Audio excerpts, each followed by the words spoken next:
Hey guys, come on in, come on in. Welcome, welcome, welcome. We've got a great evening ahead of you. Come on in, come on in. Welcome, welcome. Happy Tuesday. You know what night it is? It's that time again. We're at a great show tonight. We've got probably 120 people signed up for this, but we'll probably have about 40 actually be here during the panel. Once again, it'll be recorded and it will be sent out to you. My name is Jeff Howard. I am not Sarah Cooperman. She is in Jerusalem right now with her family, and she asked me to step in. And when I heard what the panel was and the topic was, I said, how could I not? We were speaking before you guys got here, and these are some very passionate and intelligent people that I'm talking with tonight. They're going to make me look very good. I also want to thank Sean. She's from SCW. She's actually manning the board tonight. And so if there's any technical problems, blame Sean. Anyway, before we start, look at the very bottom of your screen. We're going to open up that chat box, and I want you to drag it over to the side. And I'd love for everybody to type in where you're from. Let's see where everybody's from tonight. I bet I'm the only one from Kentucky. Yep, that's my church, Seattle. Come on, people. You guys got to type in good. New York City, good. Tampa, Portland, Columbus, Ohio, London, UK, good. Orlando. Awesome, guys. Georgia, Pennsylvania. Good. So we're kind of from everywhere. Good, good, good. Alabama. Awesome. Don't forget, if you have any questions, I'd love for you to type it in. If I don't get to it, one of my panelists will definitely get to it. But let me introduce my panel real quick before we get into the topic. I have Ann Gilbert. She's the owner and operator of Shapes Fitness for Women in the Tampa Bay area. She oversees the operations of as many as 8 certified personal trainers, 15 group fitness professionals, and coordinates fee-based group personal training programs. Is a faculty member of the Shapes Fitness Academy, leading educational workshop for the franchise chain. She was awarded ACE IRSA Personal Trainer of the Year and has been a popular speaker at Club Industry, SCW, and IRSA conventions for decades. Ann acts as an educational expert for SCW fitness education, teaching the following certifications: active aging, the fundamentals of aqua fitness, the fundamentals of group fitness, water and motion, and the new program SEAT. We love it, Annie. I'm so glad you're here. I have a new friend to meet, Dr. Dan Ritchie. He's the co-founder and president of the Functional Aging Institute and has a broad background in the fitness industry, including training and in management and for profit, for nonprofit, and educational facilities, with an expertise in personal training for special populations, including athletes, stroke recovery, Parkinson's, multiple sclerosis, cerebral palsy, fibromyalgia, and Alzheimer's. He's worked on state-funded research for exercises for severe dementia, Alzheimer's types. He regularly presents at national and regular conferences and is active on committees for the American College of Sports Medicine. If I didn't picture that too bad. And I've got my beautiful Trisha Murphy-Madden, who I've known as long as I've known Annie, is a 29-year fitness industry veteran and 2020 Fitness Leader of the Year for IDEA. As the National Educator Director for Xavier Fitness, she oversees programming and the master training team of just over 100 fitness superstars. She's also the co-creator of Bar Above, co-founder of Homeroom Fit, and numerous other programs. She's the co-author and creator of children's books and fitness programs called The ABCs of Exercise, sold worldwide. Additionally, Trisha sits on the IDEA Group Fitness Committee, presents at events all over the world, and is sought out after speaking outside of the fitness areas as well. Sorry, Trish. Jessica LaChance is the head of ops for the Boutique Fitness Solutions. Prior to BFS, she was the general manager of 5 local locations, multi-million-dollar chains of upscale classical Pilates studios in New York City, and the general manager of a large facility and nonprofit organization. During her experiences, Jessica's managed teams of up to 100 employees, led the implementation of sales processes, and focuses on system efficiencies and client experiences. Jessica transitioned to working with BFS full-time in 2020, creating the perfect professional alchemy of fitness and a passion of connecting with people and helping to solve problems. I don't think it gets any better from the people that we're talking about. My name is Jeff Howard. If you don't know me, I'm sure maybe we've taken something along the way. I have been with SCW for 30 years. I've been in the industry way, way too long. And I am in charge of the Group X certification, the water certification, the yoga certification, and the Pilates certification. And I am currently on Housewives of Salt Lake City, tune in there. But let's go on and talk about what tonight is about. Tonight is about BTs, boutiques and clubs, increasing your client base. We all need this. Whether you own a club, online business, or work for yourself, converting prospective customers into paying members or clients is a challenge that is majority of individuals face. With so many ways to teach or reach potential members and clients, how can we attract the identity which ones are worthwhile and long lasting? Join our panel of experts as they cover everything from word of mouth, social media, referral programs, reviewing your competition, and other creative marketing strategies. We are going to need more than 45 minutes because that is so much in there. And I know you're going to want to get the information. So let's just dive right in. How can I identify my current niche and leverage it to obtain new members? How can I identify my current niche and leverage it to obtain new members? Dr. Rich, let's start with you, Dr. Dan. Well, I typically answer that by saying, who are your 3 best clients now that you'd like to have more of? Right? Because sometimes people are like, oh, well, I'll train anybody. And that's, I think, a mistake. So your niche is probably who you're already doing a good job of attracting. And so I tend to say, if you have 2 or 3 clients right now that you immediately go, man, if I had 10 more of them, my life would be so much better, then you need to focus on those 2 or 3 people. And you need to get to know them so well, like, where they eat, sleep, play, walk their dog, who their vet is, like who their gynecologist is, right? I mean, they're like, my gosh, it seems like you know me, because I do know you, because I want to be able to communicate to someone just like you.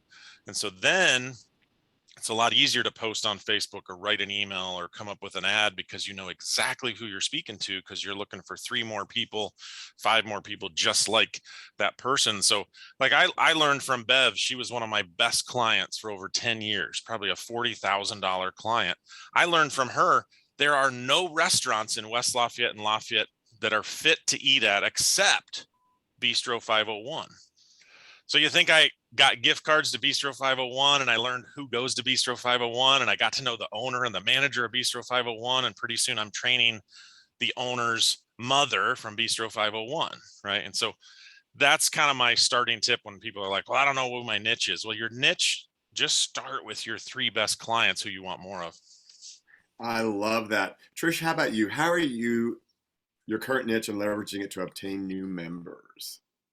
Well, I think along the same lines, I think you want to create thank you customers and then replicate them and let them replicate themselves. So any customer that you're serving better than your competitor, those are your thank you customers, not necessarily the front row people that complain about everything, that always have good advice for you. Sometimes it's the people that you are serving who are underserved elsewhere that become that thank you customer, that are not only thanking you for the service, but they're also telling the world about what you do. And I think we sometimes listen too much to the squeaky wheel customers, and we don't realize that a thank you customer that just does nothing but thank you can actually grow your potential share of the market, just because they adore what you're doing and maybe somebody else hasn't done it for them in the same way. Love that. Jessica, how about you?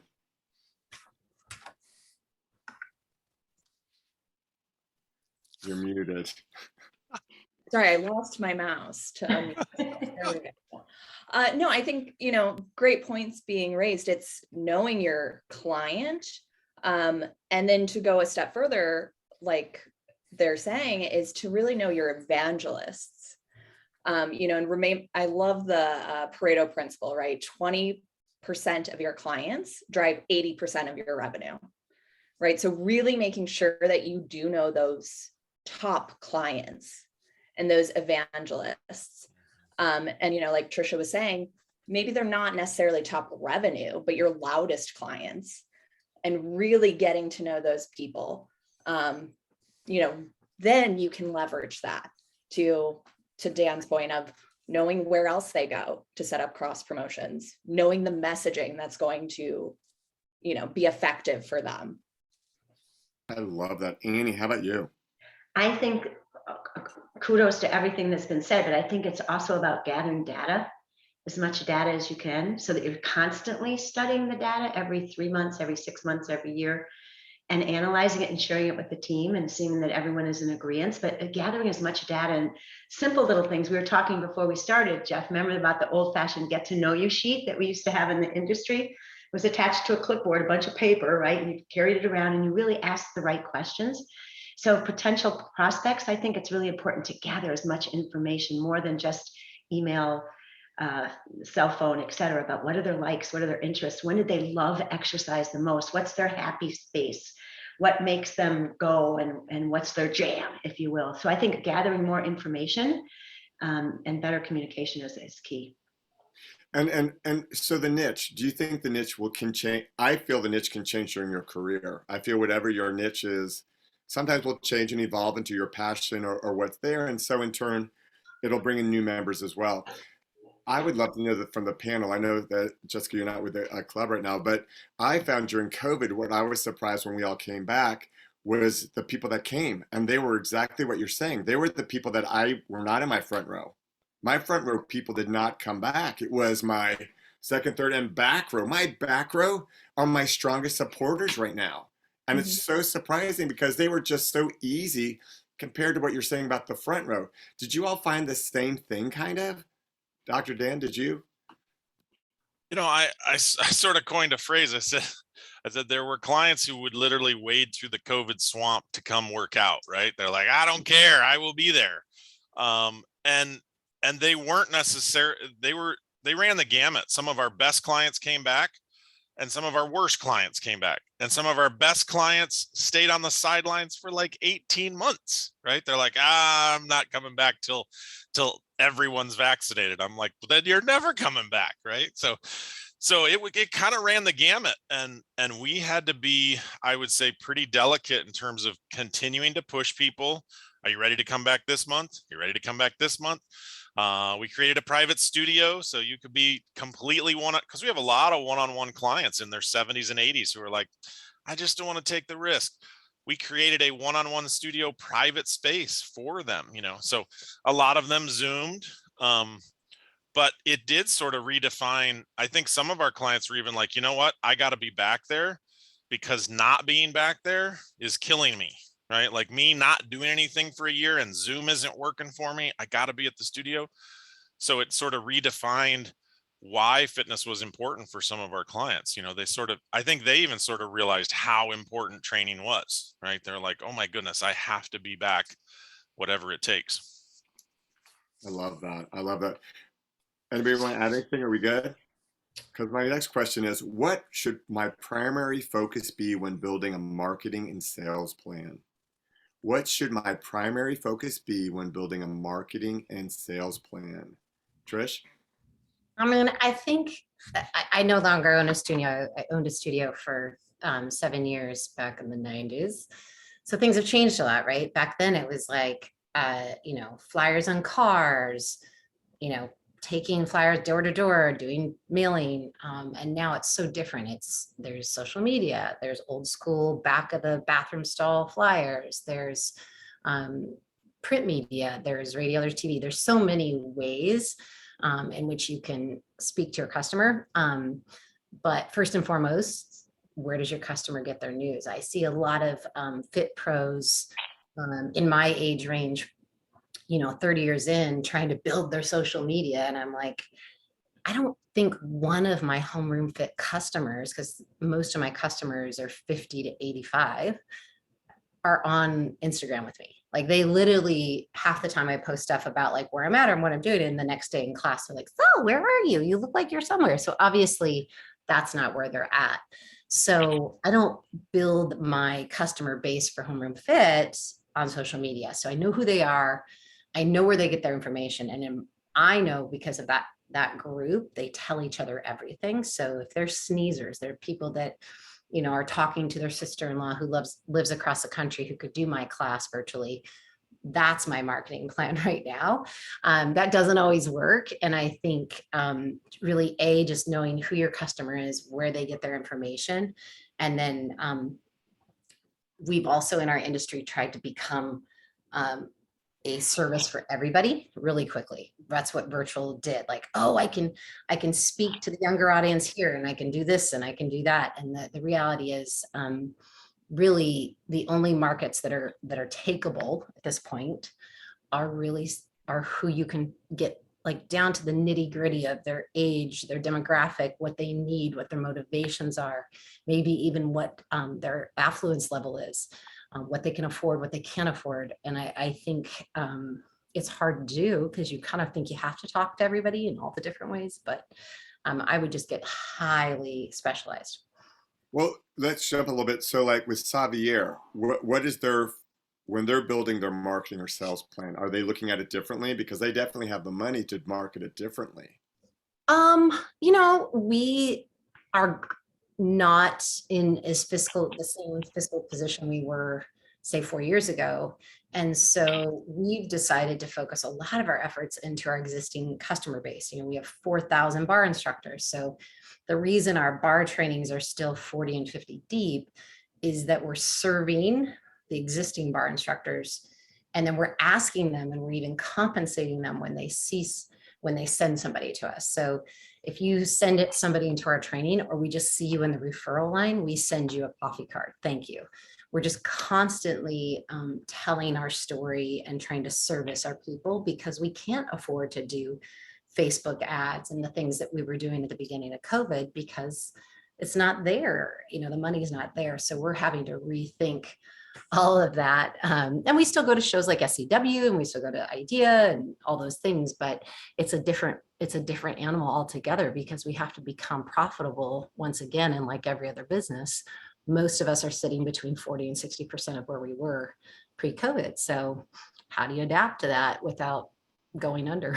Love it, love it. Jessica, how about you? What should the primary focus be when building a marketing and sales plan? Yeah, I was just going to say, to piggyback off of what Trisha was saying, we're hearing from the enterprise brands across the board, everyone's having the same struggle right now. So even for the brands that you think have all of this backing, have VC money, they are still in the same fight for client acquisition. So just like one note, that if you're a small business or you're a solopreneur, you're not alone on that front. Everyone has the same challenge. Everyone is going back to basics. So those basics, like Trisha was saying, is knowing your client. And then also knowing, I think you guys were both kind of alluding to it, knowing your different clients. You might have a few different client avatars. So being clear, are you looking for new group class clients? Are you looking for new virtual clients? Are you looking for new private training clients? And then going very specifically to those niches and to that client avatar. And then on the sales front, marketing is important, filling top of funnel is important, but sometimes if we get really honest with ourselves, are the prospects and leads kind of there, and we could really just stand to increase our conversion rate and up our retention rate, and maybe we wouldn't need so many new clients then. So I think the sales process, getting locked in before you worry about filling top of funnel, is pretty important, and really systemizing a strong, simple, but clear sales process. Agreed. Amy, go ahead. I agree 100%. I think that in marketing, there needs to be a vision that's 3 months, 6 months, a year out. Everyone on the team needs to buy into that. So kind of not necessarily a budget, but a vision of where we're going. Like you said, is it going to be group fitness? Is it going to be one-on-one clients, while we're constantly studying the demographic? But then everybody on board needs to come to the fact that everyone sells from the club. We talked about it before. Everyone sells from the club. So it isn't just Ann Gilbert or the sales manager that's selling in the club. Everyone has to have the same message. And I think you have to tone, like your system, Jess is 100% right. There has to be a system of how many times we touch, where were they touched, how often were they touched, and are we converting? And if we're not converting, you back up to basics. And I also think it's really important, whether you're a singlepreneur or whether you're in a big club, that you really look really heavily and aggressively at your referral system. Because the referral system that you've set up now is totally different than before the pandemic. And have you really revised it And is your number one, the lady that talked about the restaurant, right? That is that lady getting incentivized in a new way, something that gives her comfort and love and confidence instead of just maybe a free month or a free training session. What really brings value? So I would suggest that everyone relooks at what they're doing for referral. I love that. I love it. And then finally, Dan, how about you? Primary focus be when building a marketing and sales plan. Well, I think of two sort of two things I've taught my staff over the years. I think sales gets a bad rap because we think of it negatively, right? Like, oh, I'm trying to sell somebody something. Well, I think most that's because none of us want to be sold, right? Like nobody wants to be sold, but we all want to buy, right? Like everybody wants to buy something new. Everybody wants to buy a vacation. Everybody wants to buy something, but nobody wants to be sold something. And so I try to reframe it. We're trying to help people make a buying decision that's going to change their lives, right? And so our marketing, I think, should drive towards that, right? How do we educate people and inform people that any choice you make here at our training studio is going to change your life in a positive way? It's going to help you do this, this, or this, right? So our marketing might be around, at our place, it might be around, how can we make you a more active and energetic grandparent so you're giving the grandkids a run for their money, right? So then when they come in, we're talking about, this piece of equipment is going to improve your power, and here's how we're going to work on your balance, and we're trying to help you make a really good buying decision. And so marketing to me is nothing more than informing how we're going to solve your problem, right? We're all marketed to 10,000 times a day, right? Coca-Cola solves my problem because I'm thirsty, right? Right. So we're constantly marketed solutions. So I think we have to think about how can we market our fitness as solutions to all the pain that people are in, right? People are in pain because they can't move well. They're in pain because they're overweight. They're in pain because of whatever, right? Their fitness isn't where they want it to be. So our marketing has to be, I think, problem solving. We're the solution. We're selling something that everyone needs. I mean, that's the other difference, right? We're not selling a used car you don't need. We're not selling a big fancy, flat screen TV you don't need. We're selling something everyone needs. And so how do we help people make a great buying decision that changes their lives that we can both feel really good about, right? I mean, I even tell my staff, if you don't give people enough information, enough education, and they walk out the door confused, then we have failed them, because guess what? They're probably going right back to the couch. They're not going somewhere else. They're just going back to the couch. I Great love stuff. that. I love that. And I think that, there's nothing wrong with, we had spoken earlier about, having a clear elevator pitch that everybody's clear about, or a statement that is what your club is about, and you have it on everything you write, whether it be a hashtag or not.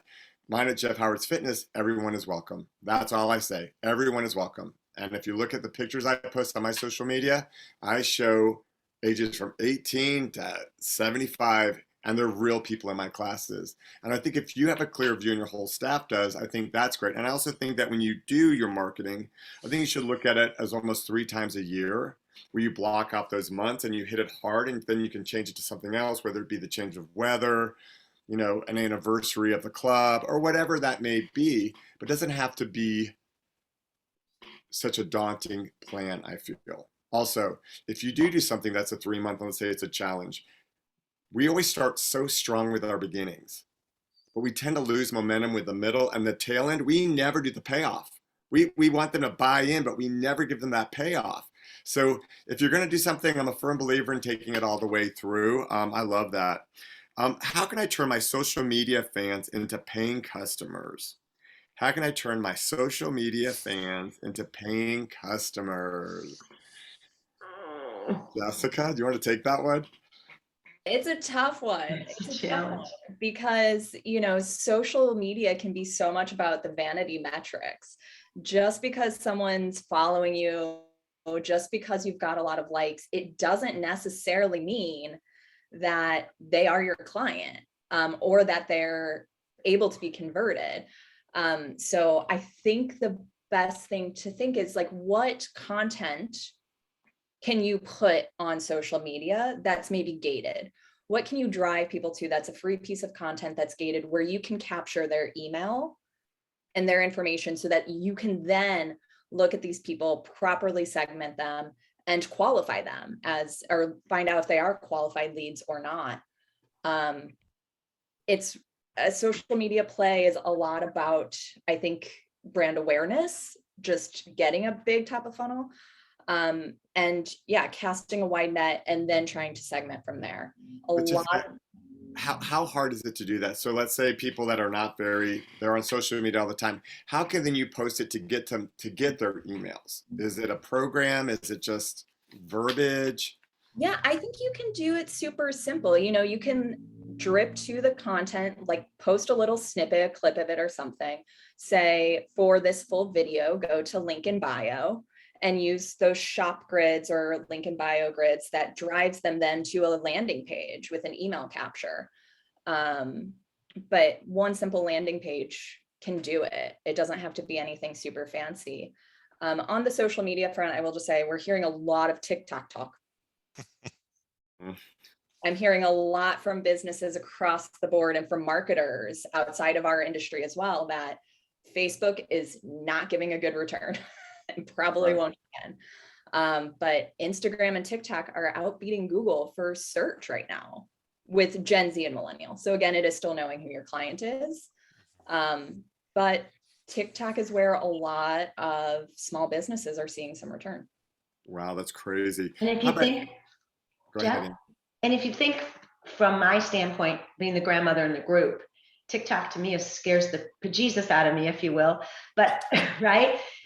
But it's the video, it's the live story that gets me, whether it be on TikTok or Instagram or Facebook, even if it's a private Facebook page, which really niches down into the demographic that we have and really is a personal story.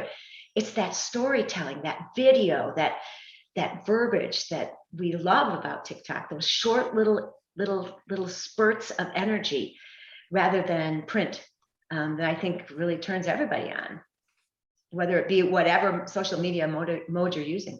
Do you agree? I Oh, love 1,000%. And I don't remember which of you said it, but it's totally about being entertaining. Mm. You know, Yeah.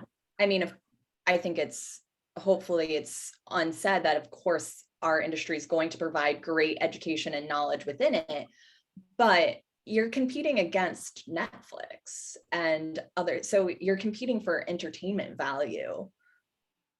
So it just has to be funny and it has to be authentic to you. Yeah, and I remember when we started in TV, Jeff, we were thinking that we needed to give all this exercise science information and all these little fit tips. And no, they just wanted to be entertained. And if people said, I saw you on TV or I saw shapes on TV, and if I said, well, what was it about? They didn't know. They just saw us. They just saw the smile. They liked the outfits. It was sunshiny. We were sweating outside. It was entertainment. You're right, 100%. It I makes love them want to be a part of it. And then we can go in with the communication and the drilling into who the person is that's our best client. For sure. I love that. I mean, we might as well then go right, Trish, because where have you been all day? Basically doing that. So tell them what you did today, and then how would you make social media fans into paying customers? Oh, what I was doing today. Yeah, I direct for Amazon Halo, which is we film 8 to 10 pieces of content on a daily basis for the Amazon Halo app users. And gosh, I watch talent all the time. I'm always looking at talent for on-air roles and evaluating that in contract work that I do. And my eyes are looking at something different. My eyes are always looking at what's their communication style to camera? How do they engage? What is their it factor? However, when I look at instructors, fitness professionals out there who are really putting all their eggs into the social media thing, I oftentimes have to pose the question, what is the outcome you're looking for? Some in the education business will give so much content, there's no reason for somebody to pay them for their education. So if you're giving away everything, so if you teach Tabata, or you teach bar, or you teach meditation, if you give them the whole system in your social media, you may have 100,000 followers, but you're not making any money because they're not going to sign up for education. The same goes true for personal trainers and group fitness instructors. You want to sample yourself and then give them an opportunity to follow you over to your website and purchase your 6-week challenge. or you want to give them the opportunity to engage with you and then slowly over time trust you enough to hire you. So if we give away too much, I see trainers and instructors doing a lot of that because they're trying to compete for the views and the likes. And the truth is, you don't really need that many likes to have people who actually become your biggest fans, your truest fans. So I think really focusing on how you're converting them. The other thing is not and not giving away everything. It's kind of like what is it? Don't give away the cow. The If farm. why would you buy the cow if they can get it for free? It's the same thing. The other thing is fitness instructors have to remember that what you do as an influencer or a micro influencer, a lot of us are considered a micro influencer, are getting hit up every day. Hey, can you sell? Like in my case, they hit me up for collagen. Wonder why. Face of menopause. Great, thanks. Totally fine, but I'm not going to eat your menopause gummies on camera to my very cultivated following. My following's highly engaged and they're important to me. I'm not going to taste your gummies on there unless I A, really like the product, and B, you're compensating me, not just referral sales. There is no, in my world, there's no like, hey, here's an outfit. We'll pay you if more outfits sell. I think that's, pardon my French, BS. Like you're doing yourself such a disservice. You actually need to be paid. Even back in the day when all of us started, 30 years ago, if Nike or Avia or Reebok or one of those companies wanted us to show up at a show in their outfit, they paid us. There was and we got paid good money. Like they would pay us $500 to wear their outfit. They not only gave us the outfit, we wear it and they pay us. So I think it's important for everybody to kind of stop this nonsense of like, oh, somebody's willing to give me free product in exchange for my endorsement. P.S. It's also a little risky to endorse products. If you look at Kim Kardashian right now, or you look at Floyd Mayweather, they both were huge endorsers of Bitcoin because they got paid to do it. Were they really all that into Bitcoin? I don't know. But now they're getting sued. So you have to really think through what the value of your voice is. And if the goal is just to have 1 million followers, that's great. I know so many people in the fitness industry with 1 million followers, but they do exactly as I just said. None of them are giving away the cow for free. They're charging and they're only endorsing the products and services they believe in, because it will bite you in the buttocks if you don't. Good advice. Got it. All right, Dan, how about you? How are you how can you have social media fans into paying customers?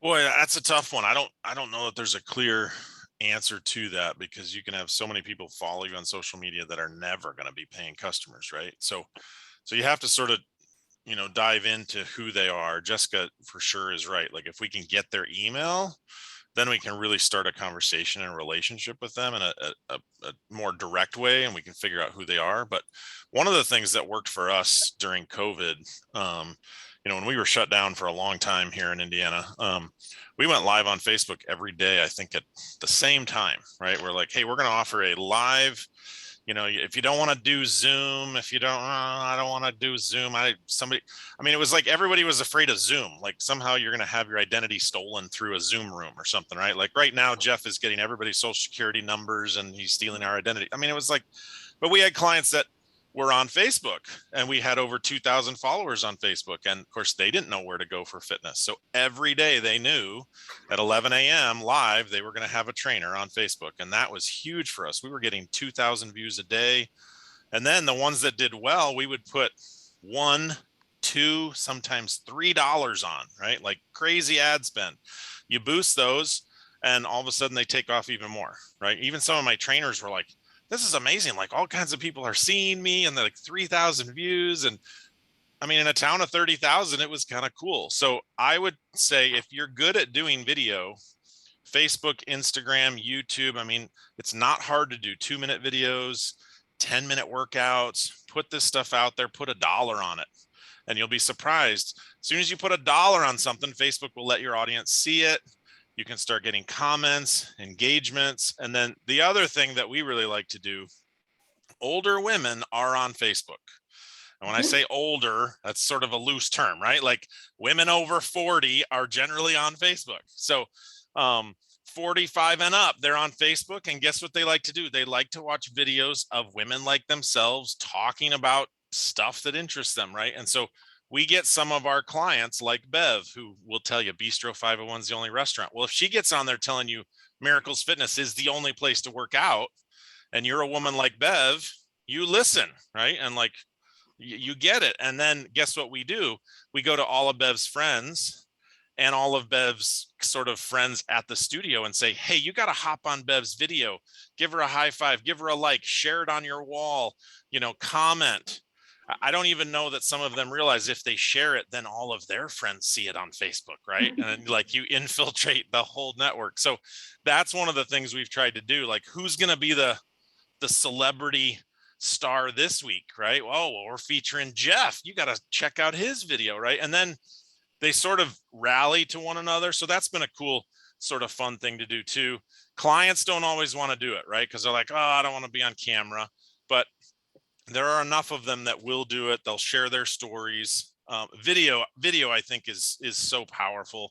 I mean, baby boomers are the TV generation, right? And then the next generation, my generation, it's kind of TV, internet, smartphone, whatever. And then of course the Gen Zs now are all like, TV, what's that, right? They're like, TikTok is about their attention span, right? So you have to decide who you're going after and then where you're putting those videos. But I mean, I've had clients come in and they're already sold. They're like, I'm doing your 7-month program 3 times a week. I watched your video on YouTube. You don't have to do the sales presentation. I'm like, wow, okay, I guess that video worked. I love that. I love that. You guys, and it's very simple. Go ahead. Sorry, Jessica. Oh, sorry. I was just going to throw in, Jeff. So yes, to Dan's point, the TikTok, Instagram stuff is very specific to right now. Who knows? It's probably going to keep growing, but very specific to millennial and Gen Z, if that's your client. But I was going to throw in just 2 like actionable things when it comes to social media. Again, that we've kind of alluded to, but definitely having a way to track and capture those leads so that you can nurture them. I see that missed so much in our industry of not capturing a lead and treating them as such. And then a really great thing that we've heard that has made major impact on some studios is remembering that digital leads very specifically go cold in 48 hours. So as soon as you get that lead, you need to pick up the phone and call them. And then ideally you need to get them in for a session within the next 48 hours, because that is the attention span typically of digital leads. I agree with that. Haven't you put stuff in your boxes for like shopping? And if you don't buy it in 48 hours, you're like, I don't really want that anymore. I'm there as well. You guys, for me, I did a lot of free during COVID. I think you saw me on Facebook all the time. And then I actually started putting in there, thank you for donations. And I was getting money that way. And then I had to pull it away completely because I had to make money. And so I then opened up a private Facebook group.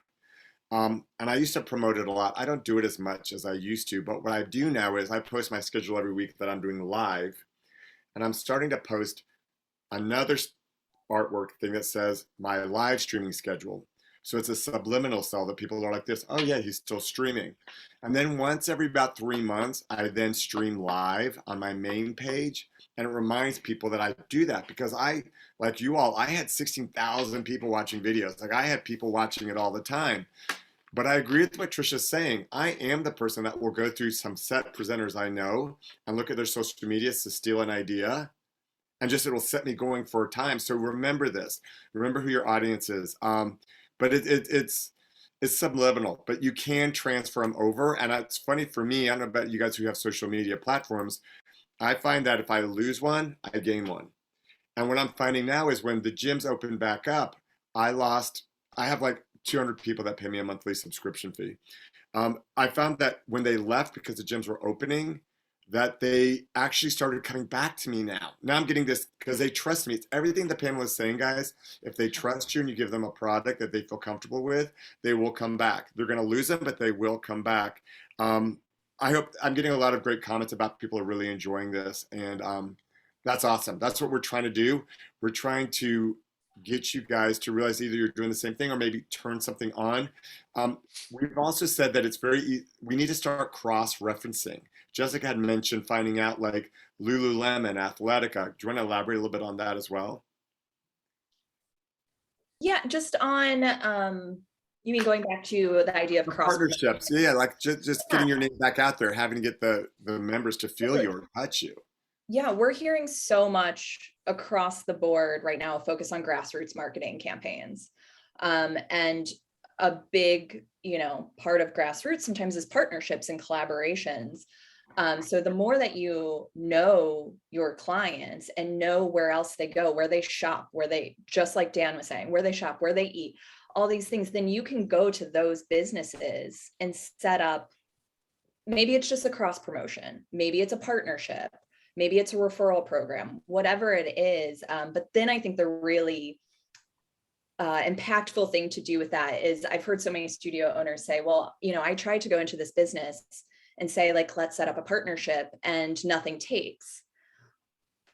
Well, you're the entrepreneur, you're the visionary, right? So put it on paper. The more it would be more effective probably if you went to a business with a simple slide deck laid out. This is my business. This is how we can partner together. Here are a few options. This is what this looks like. This is our plan moving forward, and we'll reevaluate the success for both of us in 3 months. And show them that you have insurance. If you show them, their first thing is liability. Oh my God, liability. Get your insurance. It's easy. It's not expensive, but it really will. It makes you look like a professional. So when you approach these places, they're like, oh, this guy's got it. He's got it going on. And then you're doing the work for them. Dan, you were going to say something? I was just going to say, I mean, Jessica's right.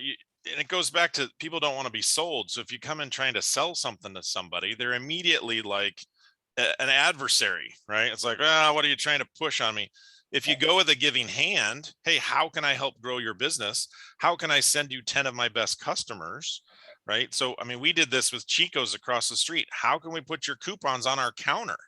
How can we email out your next sale to our 2,000 email subscribers? And the manager's like, what do you mean? You have an email list of 2,000? Yeah. And we want to broadcast Chico's to all of our women. Right. So did the manager eventually fall in love with us? Of course, we won her over. So but I think that's the mistake. People are like, oh, I went and talked to that business and they wouldn't promote me. It's like, well, did you offer to promote them? Right. Go with a giving hand, show up as a friend, And lay it out for them clearly how it's mutually beneficial and what they're going to get in return, and be clear on what your objective is. And do the work for them. Let them know the time or whatever. If you make all the work, remember, these people are all busy. You're the one wanting the want.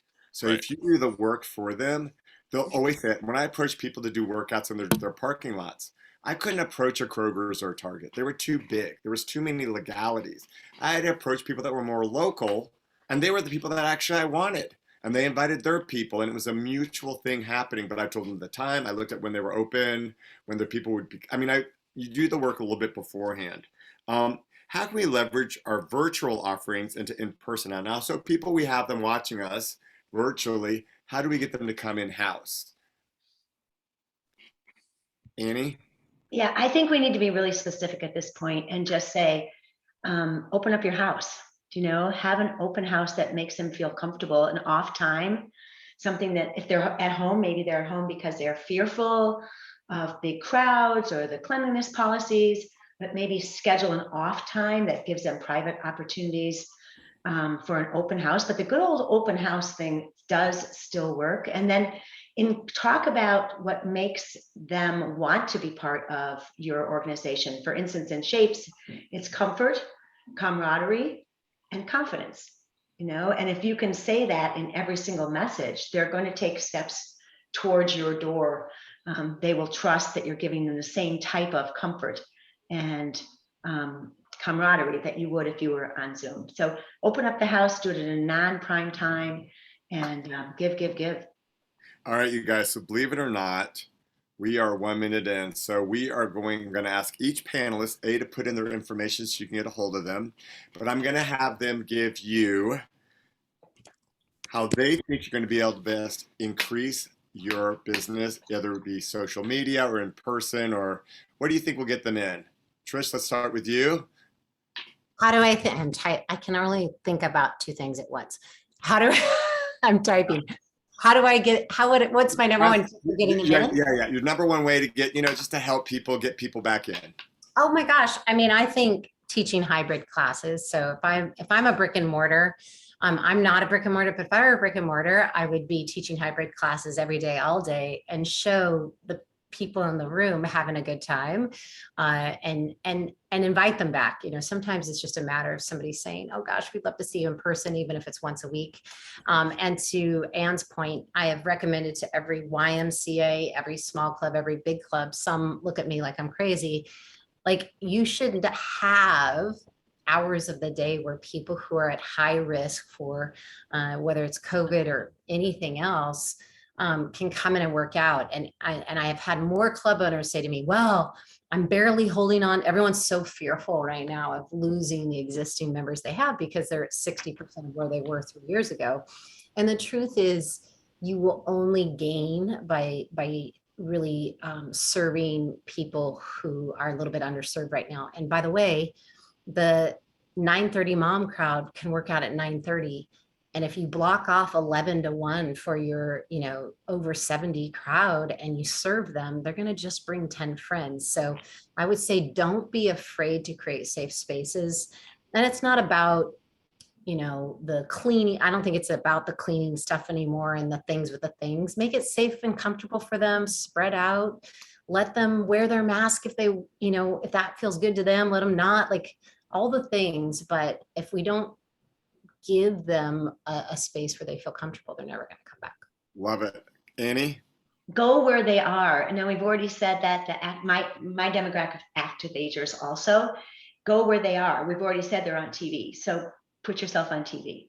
If 80% are not coming back to your facility and only 20% are, and we're all addressing the same 20%, let's go to where the 80% are. Make yourself available for entertainment exactly where they are. And if you haven't addressed the TV thing, guys, the TV stations are hungry. They need you.